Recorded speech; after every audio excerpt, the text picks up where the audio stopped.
आदा चक्रधर नार्जारी गोदान बोसोर राजेन ब्रह्म बैसागुनि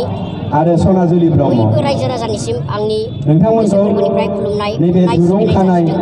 बाउन्डारि सिङाव फैनो थाखाय आं गुरै खावलायदों।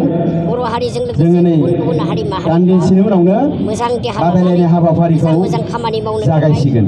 अरायबो गोजोन खौसेथिनि गेजेरजों खामानि मावलांनो थाखाय आगान सुरलांनो हायो इसोरनि सेराव आं आर'ज खालामग्रोदों। बेखौनो बुंनो सानदों दि दुलाराय बर' फरायसा आफादा 2000 मायथाइनिफ्रायनो लांदां बैसागु मुं दोननानै बे हाबाफारिखौ खुंबोबाय थादोंमोन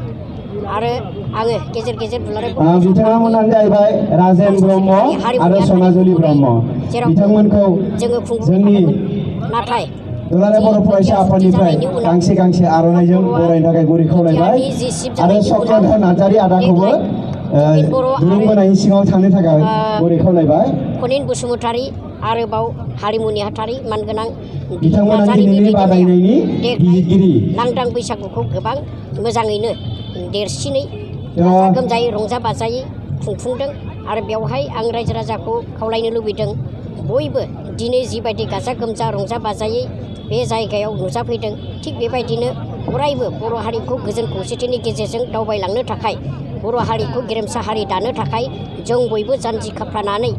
जों बयबो बर' हारिखौ सिबिलांनो थाखाय नाजायो आरो बयबो जाहाथे गोरों नङै बा इन्टेलेक्सुवेल जायफोरखौ बुंदों बिथांमोन इन्टेलेक्सुवेलफोरजों लोब्बा लाखिनानै गायनाय फुनाय गासैबो सुबुं माहारियानो जोंनि गेजेराव जयै खौसे खामानि मावलांनानै गाव गावनि रोंगौथिखौ मावलांनो हायो बेनि थाखाय इसोरा बोर सारस्रिदों आरोबाव रायजो राजाखौ फिन खेबसेबाव आंनि गोसो जासिनानै दिनैनि जि रंजानाय फालिथाय बे फालिथायाव बयखौबो प्रग्राम दं हिसाबै बेखौ एसे